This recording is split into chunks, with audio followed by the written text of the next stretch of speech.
வணக்கம். இன்று மார்கழி திங்கள் 30ஆம் நாள் புதன்கிழமை. இதழ் TNTRின் இரவு நேர செய்திகளோடு கர்ணன் சின்னத்தம்பி. முதலில் தலைப்புச் செய்திகள். காணாமல் ஆக்கப்பட்டவர்களை மீட்டுத் தாருங்கள், யாழில் தொடர்கிறது போராட்டம். வேளாண் சட்டங்களை எக்காரணம் கொண்டும் திரும்பப் பெற முடியாது, இந்திய மத்திய அரசு திட்டவட்டமாய் அறிவிப்பு. பிரான்சில் கட்டுப்பாடுகளுக்குள் வராத கொரோனா தொற்று தொடரவிருக்கின்றது, இன்னும் இறுக்கமாய் ஊரடங்கு. ஜெர்மனியை கடுமையாக தாக்கும் இரண்டாவது கொரோனா அலை, கட்டுப்பாடுகள் தொடர்ந்தும் அதிகரிக்கும் நிலை. கொரோனா நோயாளிகளின் அதிகரிப்பால் லண்டனில் மருத்துவமனைகளின் அவசர சிகிச்சை பிரிவுகள் முற்றிலுமாய் முடக்கம்.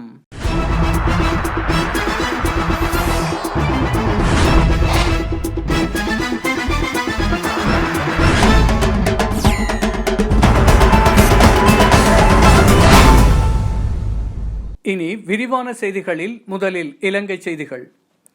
காணாமல் ஆக்கப்பட்ட தமது உறவுகளை மீட்டுத் தாருங்கள் என கோரி காணாமல் ஆக்கப்பட்டோரின் உறவுகள் யாழில் கவன ஈர்ப்பு போராட்டம் ஒன்றை முன்னெடுத்துள்ளனர். வரலாற்று பிரசித்தி பெற்ற நல்லூர் கந்தன் ஆலய பின்பக்க வீதியில் அமைந்துள்ள நல்லை ஆதீனம் முன்பாக இன்று காலை 9 மணியளவில் இந்த கவன ஈர்ப்பு போராட்டம் முன்னெடுக்கப்பட்டது. இதன்போது எங்கள் பிள்ளைகளை எங்களிடம் ஒப்படையுங்கள், இனவாதத்தை கக்காதீர்கள், எங்கள் உறவுகளை கொல்லாதீர்கள், எங்கள் பிள்ளைகள் எங்களுக்கு வேண்டும், தமிழர்களுக்கு ஒரு நீதி, சிங்களவர்களுக்கு ஒரு நீதியா, மனிதாபிமானத்துடன் எனது பிள்ளைகளை விடுவியுங்கள், இனியும் காலம் தாழ்த்தாது பிள்ளைகளை எங்களிடம் ஒப்படையுங்கள், எமது உறவுகள் விடுதலை செய்யப்படும் வரை நாம் தொடர்ந்து போராடுவோம் உள்ளிட்ட பல்வேறு கோஷங்களை எழுப்பியவாறு போராட்டத்தில் ஈடுபட்டனர். மேலும் காணாமலாக்கப்பட்ட பிள்ளைகளை கணவன்மாரை தங்களிடம் ஒப்படைக்க உரிய நடவடிக்கைகளை விரைந்து மேற்கொள்ள வேண்டும் என்றும் அவர்கள் வலியுறுத்தினர். சாவகச்சேரி கனகப்புலியடி வீதியில் உள்ள இல்லாரை குளத்திலிருந்து வாய்க்கால் வழியாக வெளியேறும் நீரோட்டத்தை மக்கள் பார்வையிட சாவகச்சேரி சுகாதார தரப்பினரால் தடை விதிக்கப்பட்டுள்ளது. மரங்களுக்கு நடுவே இயற்கை அழகுடன் காணப்படும் நீரோட்டத்தை பார்வையிட யாழ்ப்பாண மாவட்டத்தின் பல பகுதிகளைச் சேர்ந்த மக்கள் வாகனங்களில் வருகை தருகின்றனர். பார்வையிட வருகின்ற மக்கள் சுகாதார விதிமுறைகளை மீறும் வகையில் முகக்கவசம் அணியாமல் சமூக இடைவெளி பேணாத நிலை காணப்படுகின்றது. கொரோனா தொற்று காரணமாக சுகாதார விதிமுறைகளை பின்பற்றுமாறு சுகாதார அதிகாரிகள் பொதுமக்களுக்கு அறிவுறுத்தப்பட்டும் அதனை செவிமடுக்கவில்லை. இதனால் இப்பகுதியில் மக்கள் ஒன்று கூடுவது தடை செய்யப்பட்டுள்ளது எனவும் இதனை மீறுபவர்கள் தனிமைப்படுத்தலுக்கு உட்படுத்தப்படுவார்கள் என்றும் அறிவிக்கப்பட்டுள்ளது.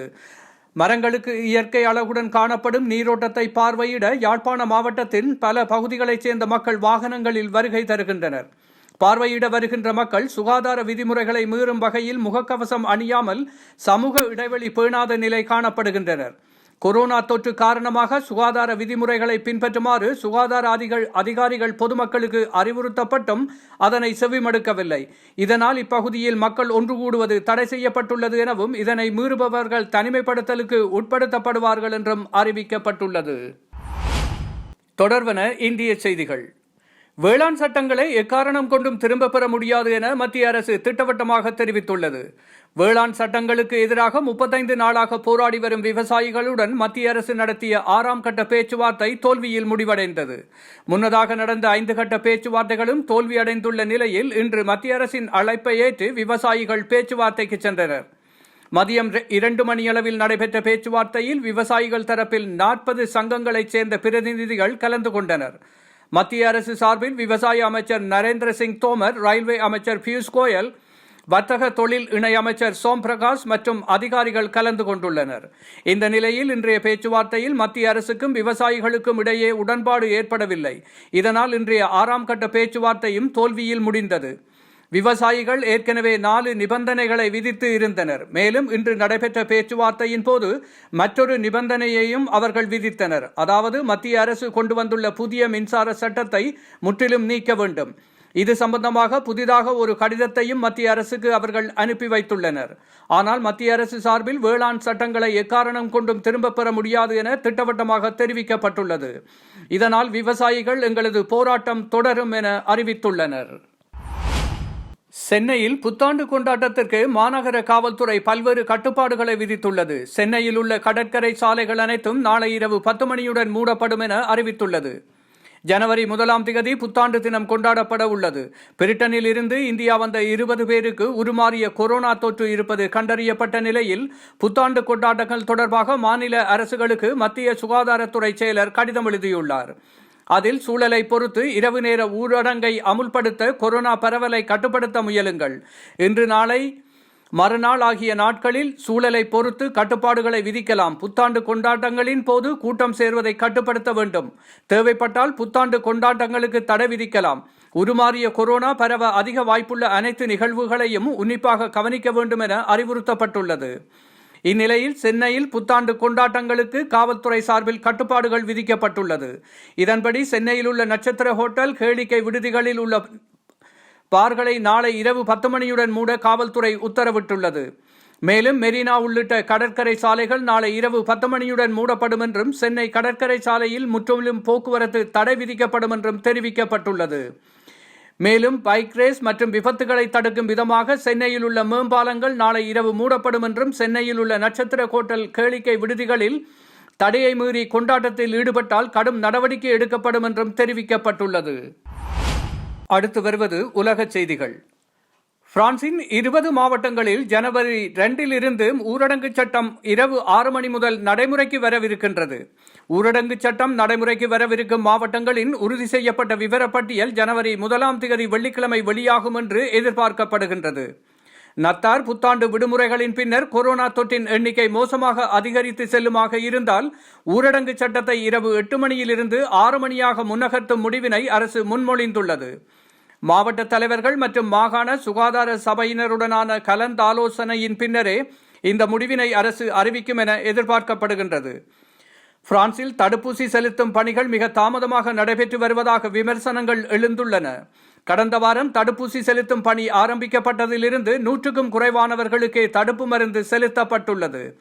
ஜெர்மன், பிரித்தானியா போன்ற நாடுகளில் பல ஆயிரக்கணக்கானவர்களுக்கு ஏற்கனவே தடுப்பு மருந்து செலுத்தப்பட்டுள்ளது என்பது குறிப்பிடத்தக்கது. இதே நேரத்தில் மக்களுக்கு முன்மாதிரியாகவும் நம்பிக்கையூட்டும் விதத்திலும் 200 நகர சபை முதல்வர்கள் தடுப்பூசியை செலுத்திக் கொள்ள முன்வந்திருப்பதாகவும் ஊடகங்கள் செய்தி வெளியிட்டுள்ளன. இந்த ஆண்டின் இறுதி நாளான 31 இரவு புத்தாண்டு கொண்டாட்டங்களின் போது ஊரடங்கு சட்டத்தினை கண்டிப்பான முறையில் நடைமுறைப்படுத்தும் நோக்கில் 1 லட்சம் காவல்துறையினர் மற்றும் கலகமடக்கும் சிறப்பு காவல்துறையினர் கண்காணிப்பு நடவடிக்கையில் ஈடுபடுத்தப்பட உள்ளனர். சட்டத்துக்கு புறம்பாக இடம்பெறும் களியாட்ட நிகழ்வுகள், கொண்டாட்டங்களை தடுத்திடும் முன்னேற்பாடுகளும் செய்யப்பட்டுள்ளதாக அறிவிக்கப்பட்டுள்ளது. வீடுகளில் நடைபெறும் புத்தாண்டு கொண்டாட்டங்களின் போதும் 6 பேருக்கு மேலான எண்ணிக்கையில் கலந்து கொள்வதை தவிர்க்க வேண்டும் என அரசினால் பரிந்துரைக்கப்பட்டுள்ளது. இச்செய்திகளுக்காக 4 பக்கம் ஊடகம் மோகனதாசன் வினாசி தம்பி நன்றிகள். ஜெர்மனியில் 1000 உயிரிழப்புகள், பொது முடக்க கட்டுப்பாடுகள் நீடிக்கும். ஜெர்மனியில் கொரோனா வைரஸ் பரவத் தொடங்கியது முதல் இதுவரை இருந்திராத எண்ணிக்கையில் ஒரு நாள் உயிரிழப்புகள் அதிகரித்துள்ளன.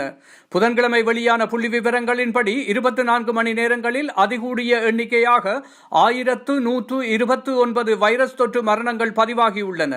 இதேகால பகுதியில் 22,459 தொற்றுகள் உறுதிப்படுத்தப்பட்டுள்ளன. தொற்று நோய்களுக்கான ரோபர்ட் ஹோச் நிலையம் இந்த விவரங்களை வெளியிட்டுள்ளது. ஜெர்மனி அதன் 2வது பொது முடக்க கட்டுப்பாடுகளை நாடு முழுவதும் நடைமுறைப்படுத்தியுள்ள நிலையில் அங்கு வைரஸ் பரவல் நிலவரம் மோசமடைந்து செல்கிறது. கடைகள், உணவகங்கள், அருந்தகங்கள், களியாட்ட மையங்கள் மற்றும் பாடசாலைகள், பகல் பராமரிப்பு நிலையங்கள் போன்றவை மாநிலங்கள் இங்கு மூடப்பட்டுள்ளன. ஜனவரி 10 வரை இந்த கட்டுப்பாடுகள் அங்கு அமுலில் இருக்கும். ஆனால் தொற்றுகளும் உயிரிழப்புகளும் உயர்ந்து செல்வதால் இந்த திகதிக்கு பின்னரும் கட்டுப்பாடுகளை தொடர்ந்தும் நீடிக்க வேண்டிய அவசியம் எழுந்துள்ளது. பொது முடக்க நீடிப்பு தொடர்பாக மத்திய அரசு மாநில ஆட்சியாளர்களுடன் ஜனவரி 5 கலந்தாலோசிக்க உள்ளது. ஐரோப்பாவின் ஏனைய நாடுகளைப் போன்றே ஜெர்மனியும் பைசர் பயோஎன்டெக் வைரஸ் தடுப்பூசி ஏற்றம் திட்டத்தை ஆரம்பித்துள்ளது. நன்றி. இந்த செய்திகளுக்காக குமாரதாசன்.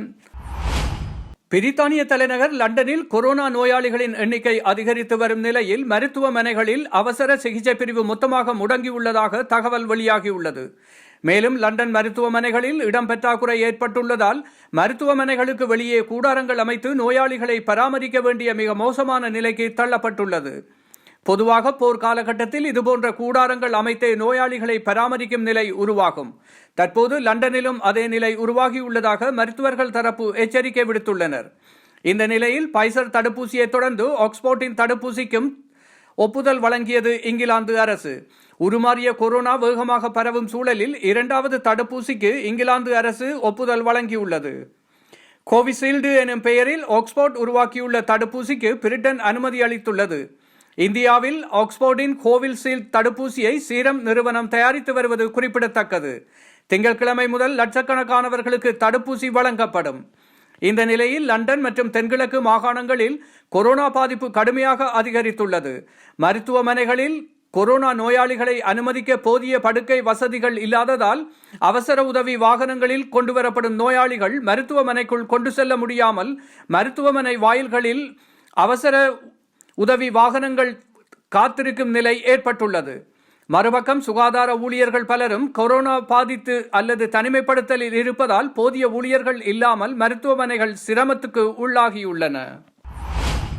அமெரிக்காவின் கலிபோர்னியாவைச் சேர்ந்த செவிலியரான மாத்யூ மார்கழி 18ஆம் தேதி கொரோனா தடுப்பூசி போட்டுக்கொண்டார்.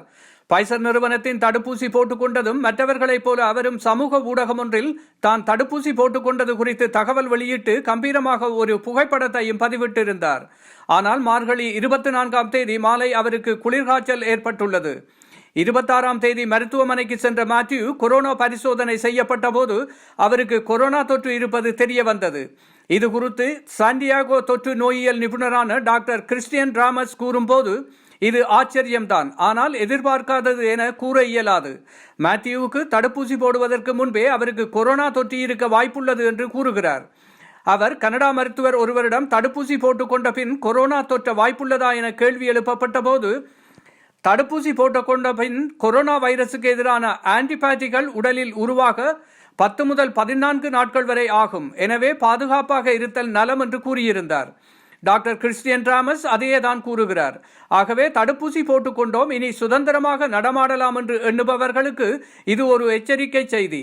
தடுப்பூசி போட்டுக்கொண்டாலும் வழக்கம் போலவே கைகளை கழுவுதலும் மாஸ்க் அணிதலும் சமூக இடைவெளியை பின்பற்றப்படுதல் கொரோனா தொற்றிலிருந்து நம்மை பாதுகாக்கலாம். மேலும் அமெரிக்காவில் முதல் முறையாக அதிதீவிர கொரோனா பாதிப்பு உறுதி செய்யப்பட்டுள்ளது. கொலரடோவைச் சேர்ந்த ஒருவருக்கு அதிதீவிர கொரோனா பாதித்திருப்பது கண்டுபிடிக்கப்பட்டுள்ளது. 20 வயதிற்கும் அந்த நபருக்கு அதிதீவிர கொரோனா பாதிப்பு உறுதி செய்யப்பட்டுள்ளது.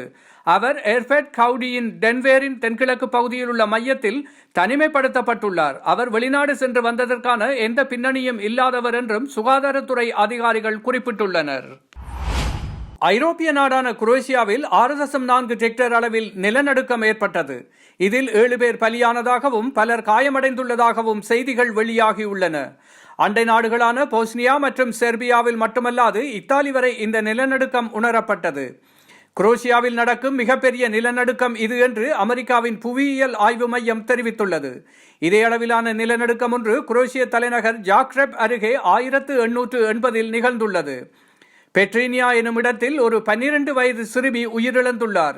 அதன் அருகே உள்ள இக்லினா எனும் நகரத்தில் 5 பேர் உயிரிழந்துள்ளனர் என்று அந்த நாட்டின் பிரதமர் ஆண்ட்ரே பிளென்கோவிச் தெரிவித்துள்ளார். நிலநடுக்கம் ஏற்பட்ட 2 மணி நேரத்திற்குள் குரோேஷியாவின் பிரதமர் மற்றும் அதிபர் ஆகியோர் பெட்ரீனியா நகரில் ஏற்பட்ட சேதங்களை பார்வையிட்டனர். பாதி நகரம் அழிந்துவிட்டதாகவும் இடிபாடுகளுக்கிடையே இருந்து மக்கள் மீட்கப்பட்டு வருவதாகவும் பெட்ரீனியா நகரின் மேயர் தெரிவித்துள்ளார்.